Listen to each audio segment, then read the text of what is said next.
Hi there, I'm Mark. I'm one of the pastors at Redemption Gateway, and welcome back to the Daily Dose. We're in a series right now just looking at a number of ways in which we can be certain that God cares for us. And I want to tell you a quick story. I got a call the other day from my wife, and my daughter was on the phone. She's 5 years old, her name's Ashley, and as soon as I picked up the phone, I knew something was wrong. I could hear it in her voice, and right away, just with the broken hi, and she just broke down into gut-wrenching, just body-wreaking havoc tears. And I knew what had happened. She just finished up her last Zoom call with her teacher and her class, and had just come to the realization of she's never going to be in that room with her teacher and her friends ever again. And it's sad, right?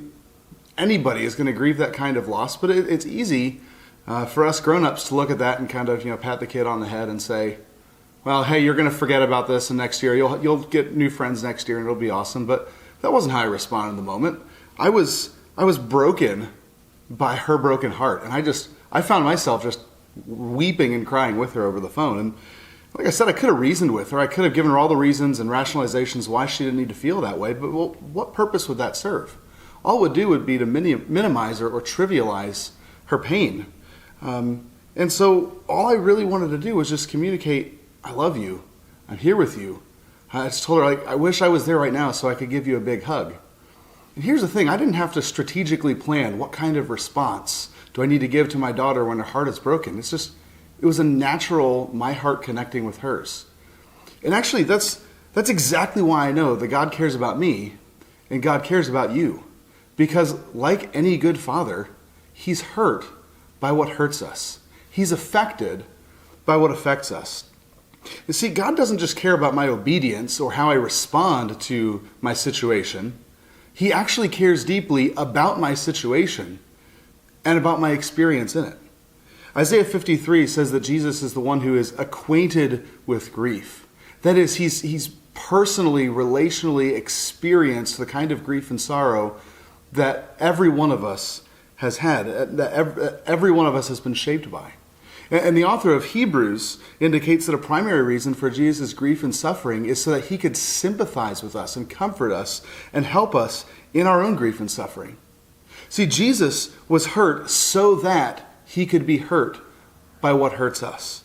Not so that he can understand grief and suffering and the abstract or the conceptual, but rather that he would understand it personally and experientially. It's a way in which he connects to us as our loving Father. You see this play out beautifully in John 11, where Jesus' friend Lazarus died. And 4 days later, Jesus shows up, and Mary and Martha, Lazarus' sisters, both essentially kind of accuse Jesus angrily of the same thing. Jesus, if you would have been here, our brother would not have died. And Jesus could have responded any number of ways. He could have responded with indignation. Don't you know who I am? I'm the Son of God. You can't talk to me like that. He could have responded with, some kind of calling their faith into question. Again, don't you know who I am? Don't you trust me? Haven't you seen what I've done before? He could have responded by giving them perspective. Like I could have given Ashlyn, you'll make new friends next year. Hey guys, just relax, calm down, wait and see what I'm going to do. But Jesus didn't do any of that.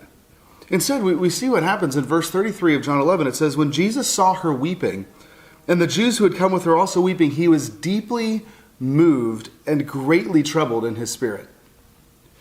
And then, he didn't say anything. He didn't go and do anything. He didn't immediately perform some kind of miracle. He just wept. Jesus wept because God is a good father who's hurt by what hurts his kids. When was the last time you experienced God hurting with you? Can you recall a time when it felt like Jesus was alongside you in your suffering, crying with you in your pain and in your grief? My time in the counseling room tells me that most of us have never experienced that. And usually it's because we haven't actually been honest with God about our experience. We sanitize our prayers with Christianese and praises and thy will be done. But we're hesitant to talk to God like Mary and Martha. We don't cry out like David, God, why are you hiding your face from me? We don't cry out like Jesus on the cross, my God, why have you forsaken me? And if that's not a regular part of your relationship and your conversation with God, it's time to start. Just like my daughter lost it with me over the phone because of her sadness, God is inviting you to lose it with him in prayer. In the midst of whatever your situation is, your anger, your questioning, your fear, your doubt, your pain, your wordless tears, whatever it may be. As a loving father who's hurt by what hurts his kids, God is inviting you to take him up on that offer. The offer that he gives in Hebrews 4:15 and 16, that we can boldly and confidently approach the throne to find mercy and help in time of need. If you don't know how to do that, if you don't even know how to do that in your own words, then let the words of the Psalms do that for you.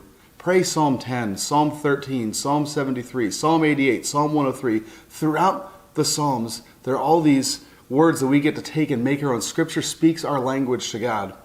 And I would encourage you to do that and trust that you will experience God as the one who's hurt by what's hurting you. And that is how we know he cares for us.